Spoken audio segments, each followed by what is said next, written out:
Please welcome contestant number 3, Elizabeth Huefner.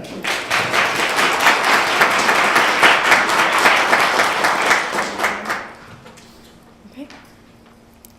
Good evening, ladies and gentlemen. I'd like to start my speech tonight by asking a general question. What is sexism?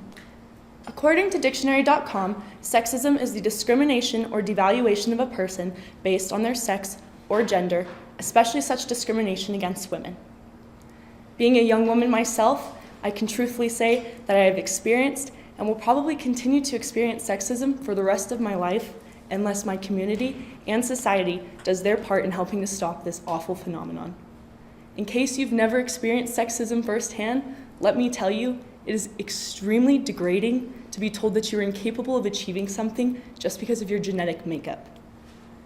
Sexism exists in all aspects of our society. However, tonight I am only going to focus on sexism in the military, in schools, and in our society in general. There is no fix-all solution to end sexism. However, I do believe that there are several actions that every single person can take in order to ensure that our men and women are given equal opportunity and treatment in our society. In regards to the military, women have come a long way since the formation of this great country.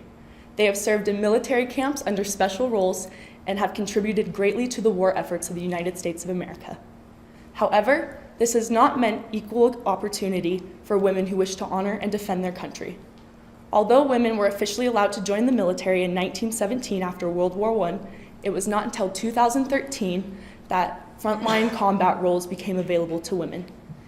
In this historical step forward, President Obama even stated that 90% of all military positions are now available to the women that have proven to be qualified and up for the task. In no way am I undermining this incredible achievement. However, I must ask why 100% of these military occupations are still not available to women who have proven to be just as capable as men. Women will also experience sexual assault and harassment in the military more often than not. According to Belinda Rolashek, Executive Director of Haven's Women's Center of Stanislaus, the organizational structure and expectation of soldiers during and outside of combat exemplifies a culture of sexual violence and assault. Being a former woman in the U.S. Army who experienced sexual harassment firsthand, Belinda believes that the prosecution of offenders and the equalization of the numbers of men and women, particularly in positions of authority, will help to decrease sexism as their male counterparts respect them more and they are less outnumbered and intimidated. Sexism also is very prominent in our schools.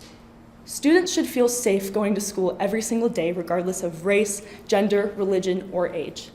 Unfortunately, this is not always the case, especially for young girls who do not feel safe going to school every day and are uncomfortable due to name-calling and sexual harassment by their peers. I bet that right now, if I asked for a show of hands in this room, almost every woman could testify that at one point in their life, they have been called a provocative name in reference to their sexuality. Whether or not they've been sexually active, the word slut gets used to describe women on a daily basis.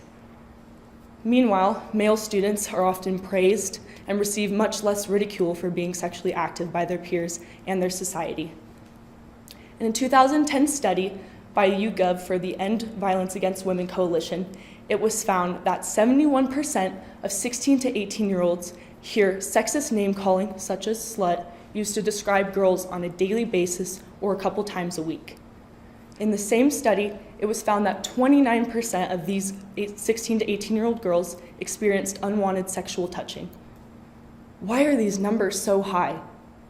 I believe that part of the reason is because our society has made it acceptable for men to view women as sexual beings and little to nothing else. Why have we coined the term boys will be boys?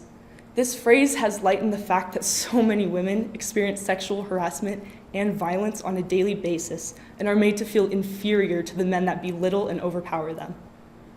However, more often than not, you will also hear girls slut-shaming their fellow peers.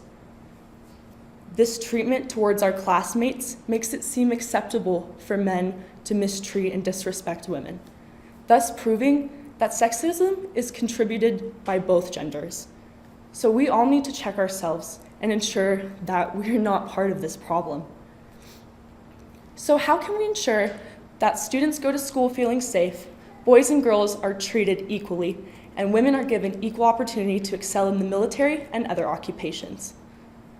Through organizations such as the AAUW, which raise national awareness for these issues, through speech contests and through internships, I believe that we do have hope for a better future. By educating our young men and women on how to properly treat and respect one another, we can all learn that we are equal. Destroying the myth that women are incapable of the abilities of men are just small steps that we can all take in order to ensure that we live in a safe society that is equal for all.